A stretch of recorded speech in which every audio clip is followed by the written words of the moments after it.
뜨거운 이슈를 더욱 뜨거운 열정으로 풀어가 봅니다. 열혈 정치 코너입니다.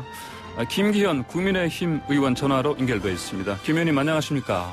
네, 김기현입니다. 반갑습니다. 네, 어제 시정연설 얘기부터 좀 해보시죠. 여야 평가 좀 상반되고 있습니다. 어떻게 들으셨습니까?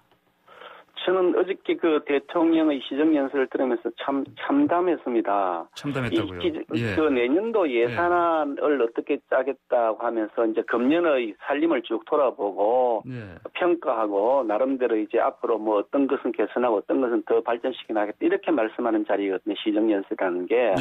그러니까 금년 한 해 동안 지금까지 살아왔던 살림에 대해서 국가적으로 어떤 문제점이 있었는데 그건 어떻게 되었다 이렇게 좀 설명하시는 내용이 필요할 텐데 말씀 내용을 보면 잘못한 것은 단 하나도 없는 것으로 이렇게 들립니다. 뭐 사과하거나 죄송하다는 말씀, 유감이란 말씀 한마디도 없으시고요.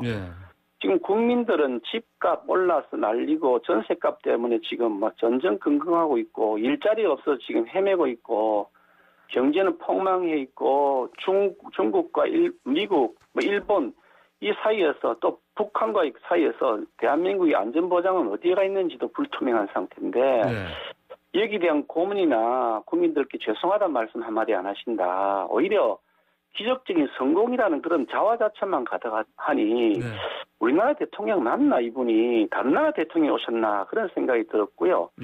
심지어 대한민국 국민이 서해에서 그 북한에 의해서 총격에 의해서 사살당하고 국방부가 발표한 바에 의하면 시신이 소각당했다는 겁니다. 그런데 그 부분에 대해서 대통령이 말씀하시면서 서해상에서 우리 국민이 사망해서 국민들 걱정이 크실 겁니다. 이렇게 표현을 하셨는데 아니 우리 국민이 거기서 뭐 사망한 겁니까? 상대방이 고의적으로 총살을 한 것인데요.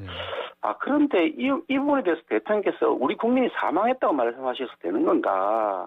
우리 국민의 생명을 지키지 못해서 죄송합니다가 말씀하시고 그게 정이 어려면 적어도 북한에 대해서 정중하게 사과를 요구하고 진상규명에 불응하는 것에 대해서 강력하게 대처하겠다 의지를 밝히셔야 되는 거지 어떻게 이렇게 남의 나라 대통령처럼 말씀하시나 그런 게 생각이 들었고요.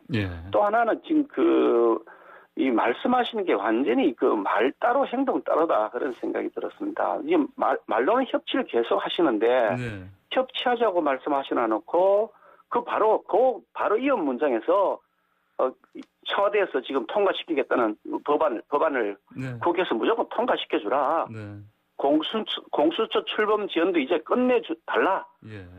협치해서 잘 의논하라고 말씀하시나 놓고 끝내달라. 국회에서 통과시켜달라 이렇게 얘기하면 여당에게는 일방적으로 돌격 앞으로 이렇게 지시한 거로 들리지 않습니까? 그래서 말 따로 행동 따르다. 야 어떻게 이렇게 다를 수가 있을까 앞뒤가 그런 생각이 들었습니다. 대통령 어제 시정연설이 뭐 반성은 없고 자화자찬이었다. 그리고 적어도 국민들에게 죄송하다고 한 말씀을 하셔야 되는 거 아닌가요? 지금 집값 전세값 때문에 지금 국민들이 완전히 아우성이지 않습니까? 그런데 이 주거 안정 부분에 대해서도 그동안 국가 했던 특별한 노력을 계속 앞으로도 기울이겠다. 국가의 의지는 단호하다.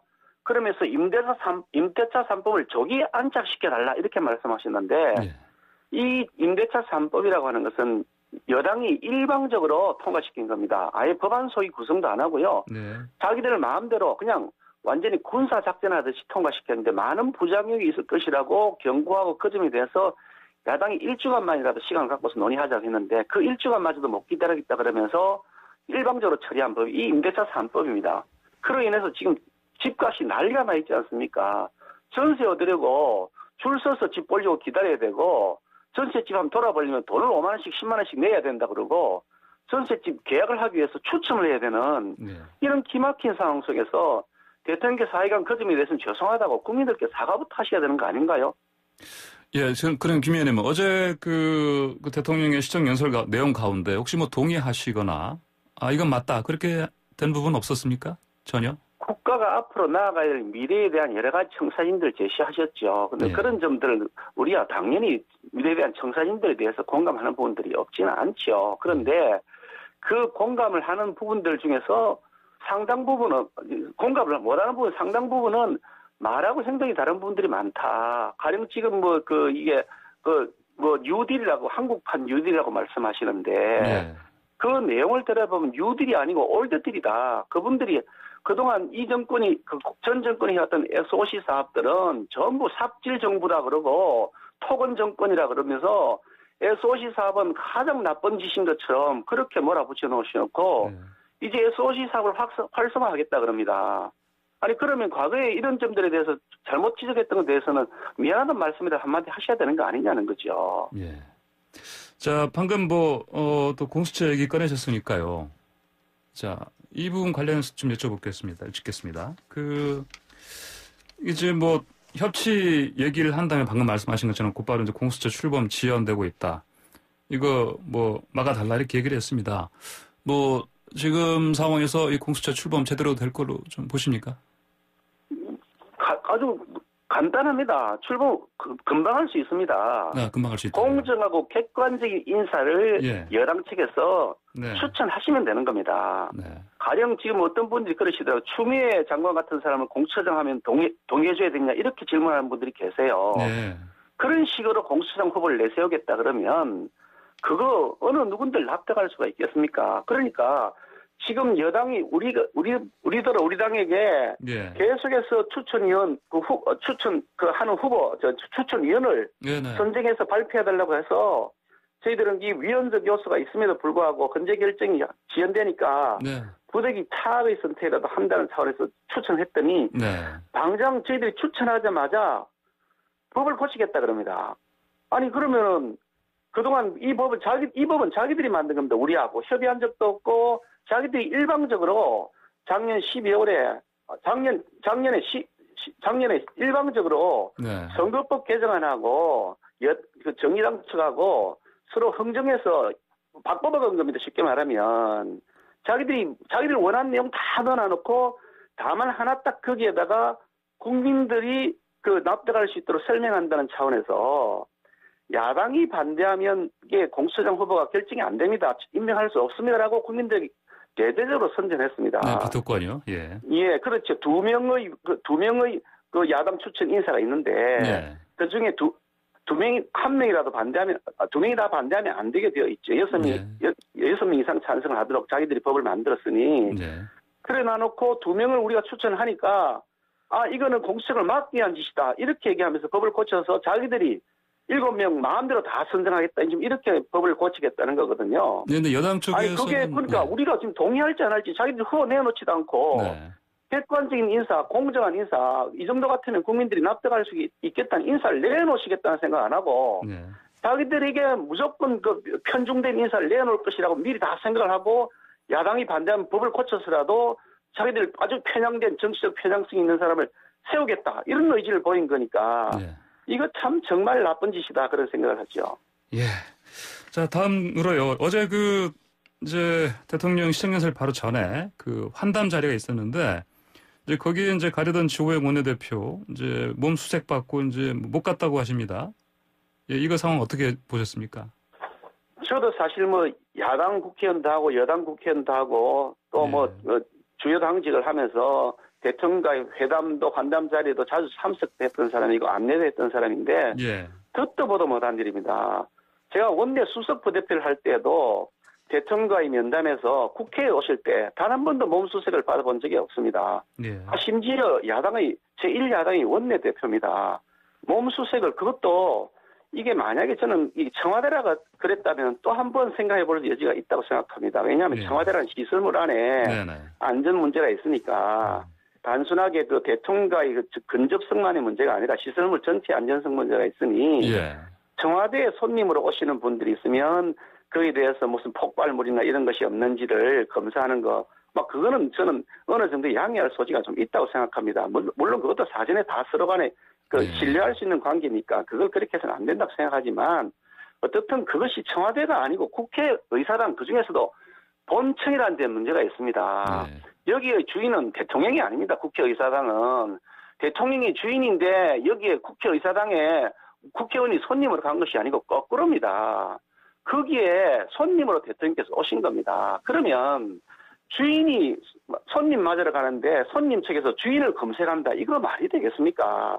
특히 갑자기 불쑥 간 것도 아니고 그 간담회장에는 우리 그 주호영 원내대표가 사전에 참석한다고 다 예정되어 있고 서로 간에 합의가 다 되어 있던 상황입니다. 예. 아니, 그래 참석 예정자로 되어 있어서 리스트에도 올라와 있는 사람이 간이 몸수색을 하겠다고 거기에다 스캔을 대고 손까지 댔다는 얘기가 있는데 이거 인격 모욕 아닙니까? 야당을 완전히 뭘로 보시겠다는 겁니까? 예. 아니, 그런 정도의 관계라 그러시면 국회를 뭘로 보시겠다느냐, 국회를 완전히 뭐 밑에 졸로 보낼 것이냐 이런 지적을 할 수밖에 없는 거죠. 네, 그 경호원들의 어떤 뭐 단순 실수가 있었다 이런 얘기도 있습니다. 뭐 그렇게는 보지 않으십니까? 이런 거죠. 그러니까 네. 그 뭐 또 왜 그랬냐고 했더니 예. 과거 정권의 매뉴얼에 따랐다 이러셨는데 뭐든지 문제만 생기면 전 정권 책임이고 예전 사람 책임이라 그러시는데 네. 과거의 매뉴얼이 있었다 쳐도 저도 야당도 했고 여당도 했습니다만 단 한 번도 그렇게 대통령 만나러 간 자리에서 네. 그 면전 앞에서 검색을 받아본 적이 없습니다. 아니, 그 경호원이 뭐 어떤 경호원인지 모르겠지만 경호원도 경력 있는 사람이었을 게 뻔해 보이는데 그거 거의 모욕적인 행동 아닙니까? 그러니까 이거 매우 의도된 것 아니냐 이런 의심을 할 수밖에 없는 거죠. 특히 저는 사실 그날 굉장히 실망스러웠는데 네. 대통령께서 그 상황을 아시고 현장에 입장하셨단 말이에요. 그게 시끄러웠거든요. 그 대통령 오시기 전부터 본회의장에서. 네, 네. 그럼 대통령께서 그 상황을 파악하셨으면 그 준비된 연설을 하시기 직전에 아마 그런 일이 있었다고 하는데 진상을 파악해보고 시정조치가 필요하면 하겠습니다. 양해를 바랍니다라고 한 말씀 하시면 네. 그렇게 말씀하시면 얼마나 대통령이 대인다워 보이십니까? 그런데 뭐 어떻게 그 상황에서 대통령은 계속해서 야당 의석을 쳐다보고 계셨습니다. 그 시선을 저는 빤히 쳐다보면서 왜 야당 의석을 계속해 주시해서 쳐다보실까? 그런 의문을 저는 가졌습니다. 이게 도대체 예. 대통령께서는 이 상황에 대해서 잘못한 것이 하나도 없다고 인식하시는 것이냐 하는 생각이 들었습니다. 예, 예. 자, 뭐 어제 그 시정연설이라는 게 원래 이제 아까 말씀하신 것처럼 올해 뭐 살림살이 어땠다 설명하고 내년에 이렇게 하겠다 어떤 설명하고 이제 예산안 처리 잘해달라 이런 자리 아닙니까? 근데 이제 어떻습니까? 그럼 이런 상황에서 이른바 이제 지금부터는 뭐 여야 이제 그 예산 전쟁이 돌입한다 이런 얘기를 하는데 뭐 잘 될 것 같습니까? 예산안 처리가 내년도 거. 사실 저는 그 예산 전쟁이라는 용어에서 전쟁이라는 용어를 고쳐야 된다고 생각합니다. 예산은 예. 전쟁하지 않습니다. 예산은 네. 심사하는 것이고 예. 뭐 국회에서 일어나는 여러 가지 논쟁들을 전부 정쟁이라는 용어를 붙이는 것에 대해서 저는 굉장히 불만스럽습니다. 예. 원래 국회는 여야가 서로 거기에 토론을 벌이고 네. 서로 간에 자신의 주장을 펼치도록 만들어 놓은 것입니다. 그런데 거기에서 자신의 주장을 펼치고 토론을 뭐 치열하게 하면 그걸 정쟁이라 그러면 예. 그럼 국회가 필요 없죠. 뭐 청와대 비서실만 있으면 되죠. 네. 그러니까 예산이 전쟁은 아니고요. 네네. 예산에 대한 심사를 하게 될 텐데 네. 제일 큰 문제는 엄청난 재정 적자입니다. 문재인 대통령께서는 과거 야당 대표 시절에 박근혜 정부에게 40% 국가 그 채무 비율 예. 40%를 넘어서면 나라가 망한다고 절대로 넘겨서는 안 된다고 뭐 엄청나게 강력하게 경고하시고 말씀하셔놓고 지금 대통령이 되시자마자 폭증했습니다. 채무 비율이 금년에 벌써 국가 채무 비율이 43.9%고요. 내년도 국가 채무 비율 무려 46.7% 이릅니다. 이게 폭발적으로 증가하고 있는데 결국 지금 당장은 이제 일종의 모르핀이죠. 지금 당장 아프니까 뭐 몰핀 이거 마약을 얻어가지고 주사하면 지금 당장은 진정이 되겠죠. 그런데 그 빚을 누가 갚을 거냐는 겁니다. 우리 후세들이 갚아야 될 텐데 예. 후세들에게 선조들이 얼마나 원망을 받겠습니까? 나쁜 선조들이라고.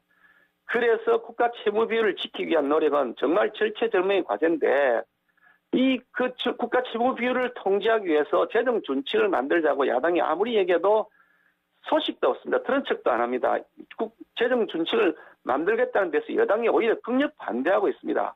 그러니까 국가 채무 비율을 마음대로 자기들 마음대로 늘려도 되겠다. 뭐 174석이 되니까 마음대로 하겠다. 일방적으로 독주하겠다는 의사 표시로 보이는데 이번 예산안 심사 과정에서 결국은 불필요한 예산을 드러내고 네. 최소한 과도한 그 비용들이 많이 있습니다. 마구 나눠주는 예산들이나 네네. 불필요한 공무원 대폭 증가시켜서 인건비 마구 지출하는 것이거나 이런 것들을 걷어내고 네네. 정작 필요한 곳에는 더 많이 소상공인들, 서민들 이런 분들에게는 더 많이 지원하는 방식으로 예산의 조정이 대규모로 이루어져야 된다고 봅니다. 예, 예, 알겠습니다. 오늘 말씀 여기까지 듣겠습니다. 감사합니다. 감사합니다. 네, 지금까지 김기현 국민의힘 의원이었습니다.